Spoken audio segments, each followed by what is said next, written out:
Get ready. 10 seconds. 5 seconds. Start.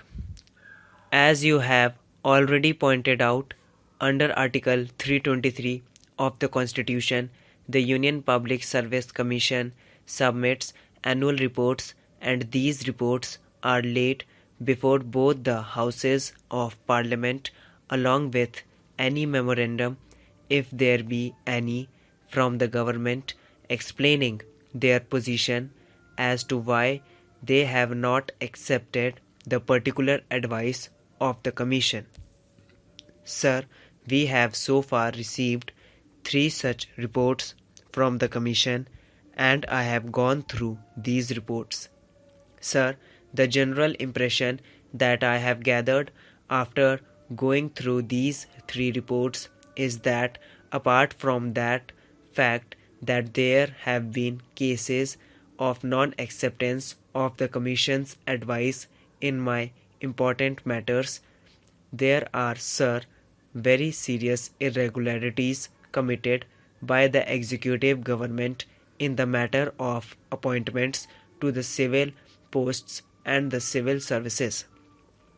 If you permit me, sir, I may add that I have found that there are occasions when the government has even bypassed the Houses of Parliament in their anxiety to provide for their favourites.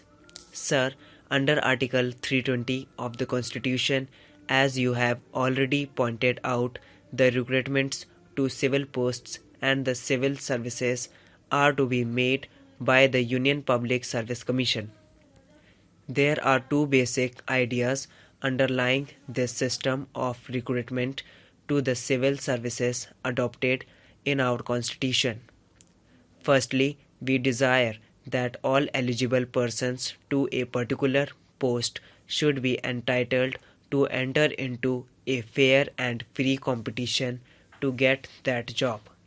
Secondly, we want to avoid all elements of patronage in the matter of appointments to our civil services.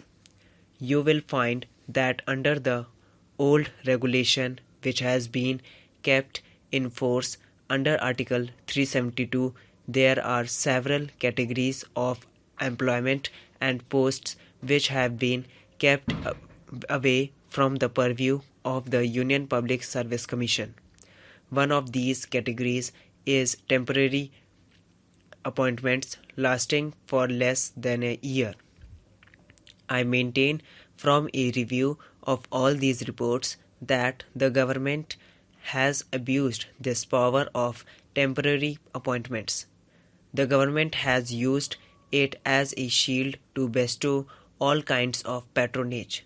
Sir, if you look at the posts, you will find that on the very face of it, they are not temporary posts, but that they are likely to continue for more than a year. Sir, appointments to such posts are made as temporary appointments merely to avoid the Union Public Service Commission. In the name of temporary and emergency appointments, I find that a large number of appointments are being made. The glaring examples are the Community Projects Administration and the All India Radio under the Ministry of Information and Broadcasting. We find, as a matter of fact, such appointments being made by every ministry, but these are the very glaring examples, and I would like the Honourable Minister to tell this House as to how many temporary appointments are being made every year by the government and how many of them are continued even after the end of the year. Sir, they make the temporary appointments and they keep these appointments going on year after year, and they do not also consult the Commission, although under the Constitution they are required to do so. Apart from bringing in an element of patronage in the civil appointments, this procedure acts very unfairly to the other candidates who compete from the open market when these temporary posts are made permanent. When the appointments are regularized by inviting applications by means of advertisements, what happens is this.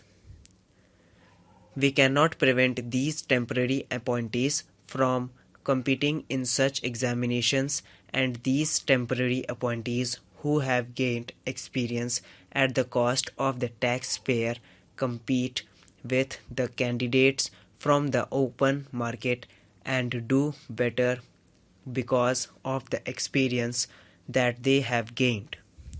I know it from my personal knowledge that appointments in the temporary cadre are purposely made in order that a particular candidate may gain experience and do better at competitive examinations and have a better chance of getting a permanent government service.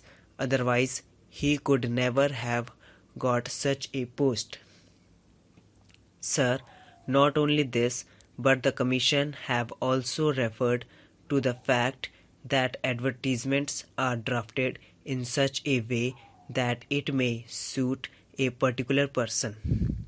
On page 9 of the first report, they say advertisements for posts in the category of technical, scientific, or specialized qualifications are often so drafted by ministries as to tend to restrict the recruitment to the limited circle of persons already holding the post advertised or analogous posts. One of the main functions of the Commission is to so draft the advertisement without sacrificing the requirements of the post as to ensure a competitive selection for the post from the widest field. I have looked into the regulations and the method by which the Public Service Commission works in UK. There the ministries merely inform the Service Commission that they want such a post to be filled with a person of such and such qualifications.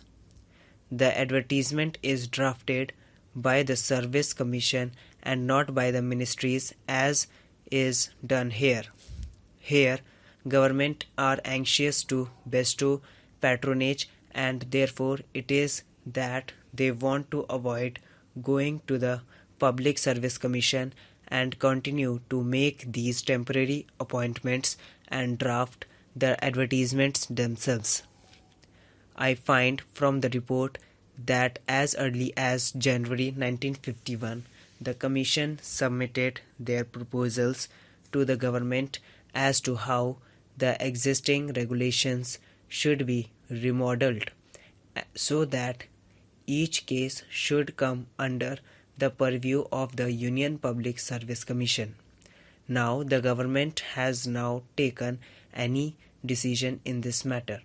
These proposals ought to have been placed before both houses of Parliament as required under the Constitution. To that of the houses will be fully seized of the problems which are facing appointments and would give their directions as to how appointments in the civil services should be made.